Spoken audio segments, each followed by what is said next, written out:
തിന്നുന്ന പാത്രത്തിൽ തന്നെ വേസ്റ്റ് വെക്കുന്ന ഒരു സ്വഭാവം നമ്മളിൽ പലർക്കുണ്ട്. തിന്നുന്ന പാത്രത്തിൽ വേസ്റ്റ് വെക്കും, താഴെ വെക്കൂല.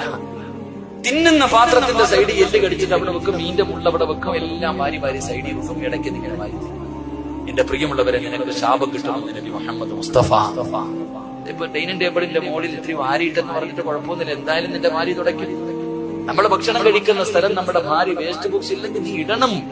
എന്റെ പ്രിയമുള്ള സഹോദരങ്ങളെ, തിന്നുന്ന പാത്രത്തിൽ തന്നെ നിന്റെ വേസ്റ്റ് വെക്കല്ലേ, നിന്റെ വേസ്റ്റ് വെക്കല്ലേ. അല്ലാഹുവേ, നിനക്ക് ശാപം കിട്ടുമെന്ന് നബി മുഹമ്മദ് മുസ്തഫ സല്ലല്ലാഹു അലൈഹി വസല്ലം. പിന്നെ പലരും കയ്യിൽ വെച്ചിട്ടാ തിന്നണ. കല്യാണ വീട്ടിൽ പോയിട്ട് വെട്ടി തിന്നുന്നവനോട് ഇത് വല്ലതും പറഞ്ഞിട്ട് കാര്യമുണ്ടോ? കല്യാണ വീട്ടിൽ പോയി സ്വന്തമായിട്ട് വിളമ്പ് കൈ വെച്ചിട്ട് ആഹാരം ശരീരത്തിൽ വെച്ചിട്ട് കഴിക്കല്ലേ, നിനക്ക് അല്ലാഹു ദാരിദ്ര്യം തരുമെന്ന് നബി മുഹമ്മദ് മുസ്തഫ.